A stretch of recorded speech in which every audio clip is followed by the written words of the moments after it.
Hi, my name is Paul Tarsitano from Save a Life.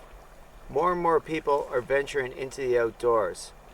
Unfortunately, many do not have proper wilderness first aid training. This DVD series, in conjunction with a credible wilderness first aid course, will help you develop life-saving skills specializing in a wilderness setting. Every first aid kit should have at least a few of Telfa 3" by 4" gauze. This is a non-stick dressing, and be aware that it does have some latex, so some people may be allergic to this. Another gauze would be a 4x4 regular gauze, but this is can stick, so this is general purpose gauze. It can be used for cleaning around the wounds and whatnot. Now, infection can be a real problem in the wilderness, so you want to irrigate the wound or cleanse the wound. With mild scrapes and around wound edges, you could always use a mild soap. So a liquid soap, mild soap, is very good to have in a first aid kit. For first degree burns, for minor burns, aloe vera is an excellent lotion. 100% pure aloe vera without additives is wonderful also to have in a first aid kit. Now for cleaning a wound, you should have a 60 gauge syringe. Now this is really important to really irrigate a wound. As I stated before, in the wilderness, infection can be a real problem. To irrigate with a higher pressure, you would connect a cannula at the end so you get a more intense pressure to clean out bacteria. You should certainly have betadine solution, 10%.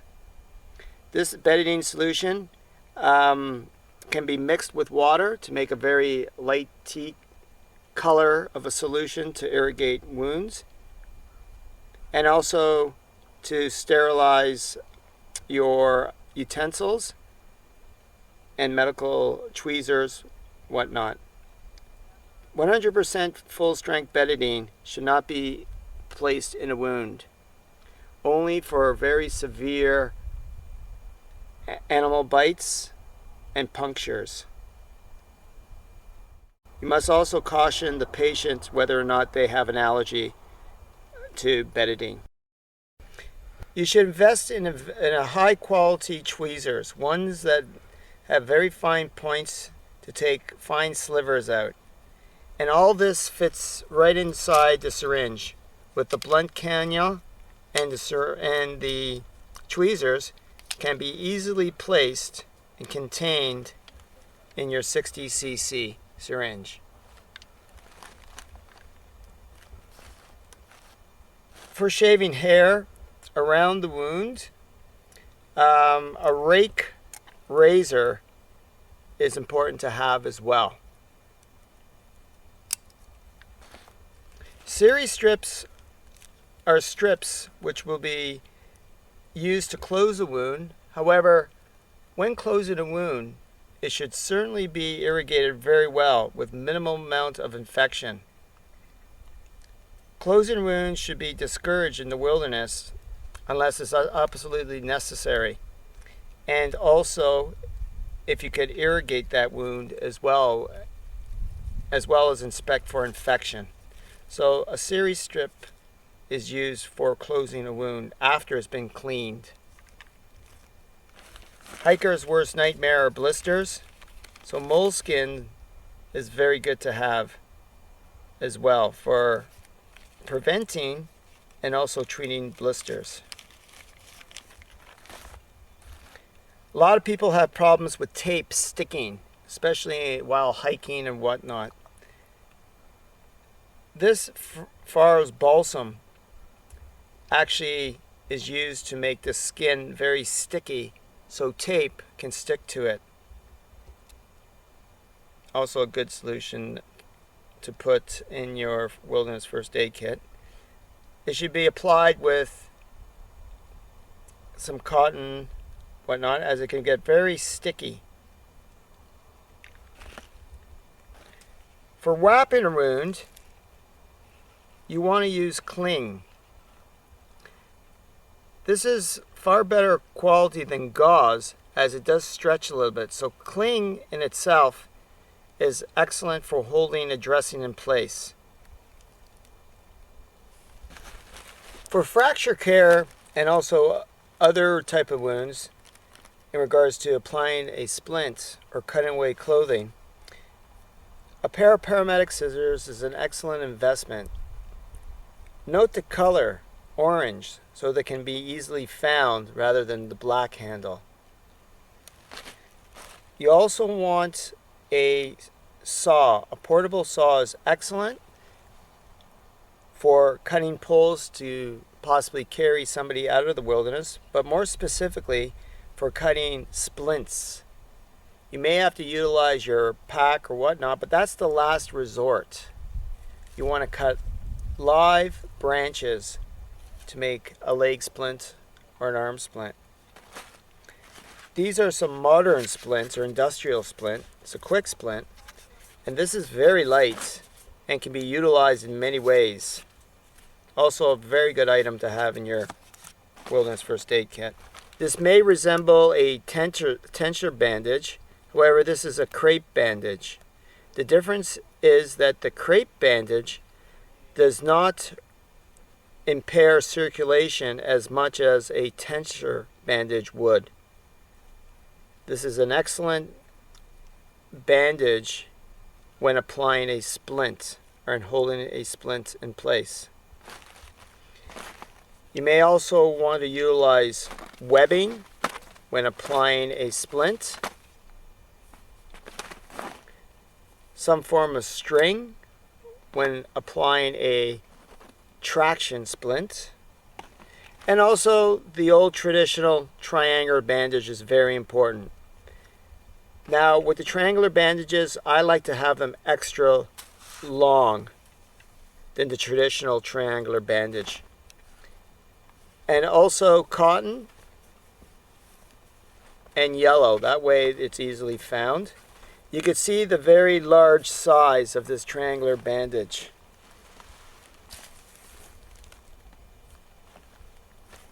The extra size can be utilized in many more ways than the traditional size triangular.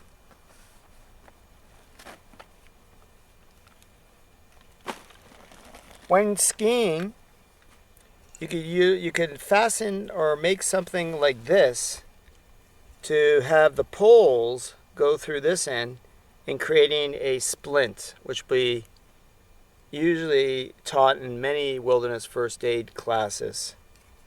So these are some items that can be used for splinting.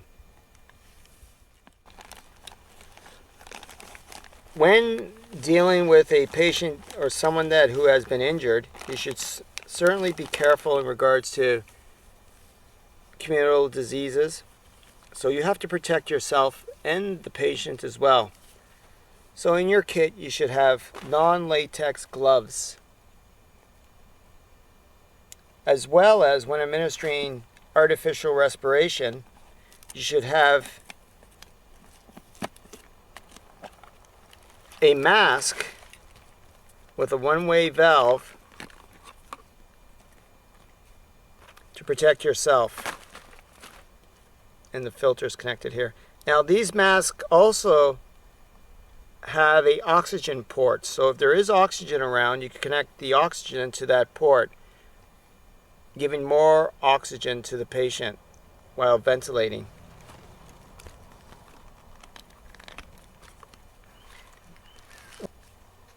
Some people have very life-threatening allergies to insect bites, to different types of foods, peanuts, shellfish, whatnot.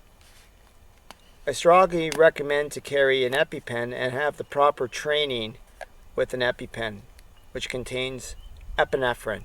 This is a life-saving drug that should certainly be carried out in the wilderness or during wilderness travel.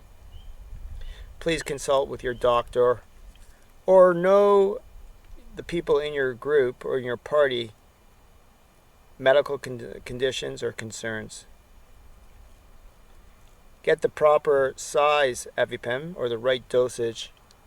They come in two sizes, one for children and one for adult. And read the directions for proper storage and care.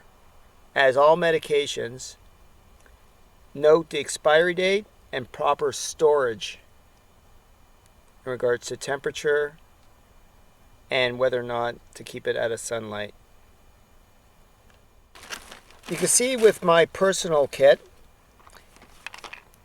it is rather compact, but you'll be amazed how much items I have stored in here.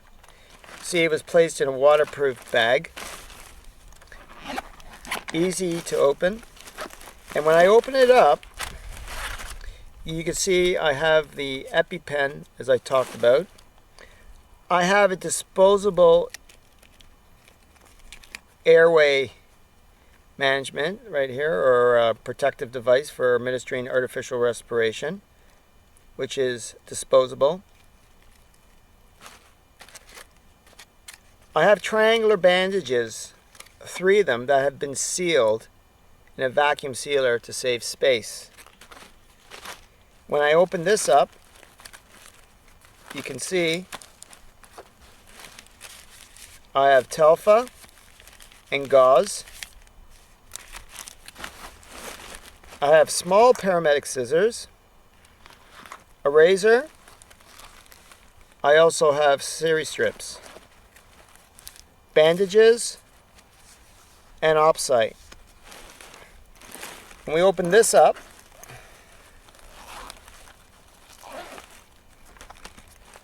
Vaseline is very good to have in regards to skin care and lip management. Also, we also have some triangular bandages with diagrams. We have the smaller betadine solutions I talked about. We have the syringe, 60 syringe with a tweezers and 2 blunt cannulas for flushing the wound. I have gloves, some tape, extra cling. I have some personal pain medication, painkillers, as well as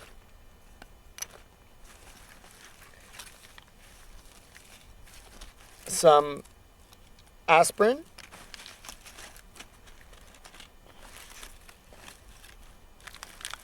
and some antihistamines. Also some lip care. This could easily be stored in a personal first aid kit. You can see how many items are there, and it's very compact. There's also a pen with a injury report as well.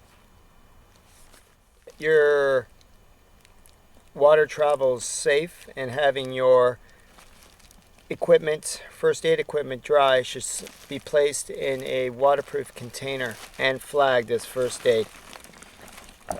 When we open this up, you can see we have again the face shield, face mask for administering artificial respirations or assisted breathing. We have the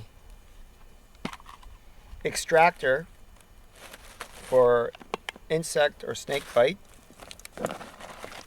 some gloves.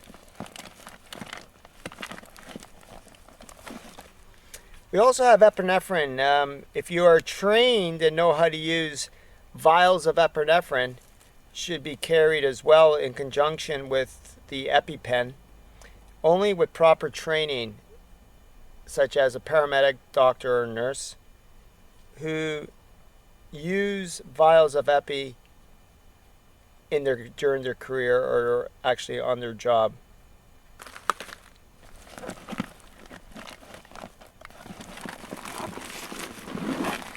First aid kit should be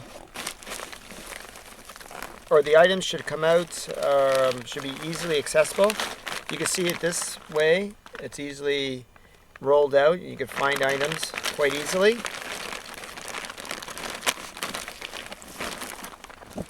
And there should be a first aid manual as well.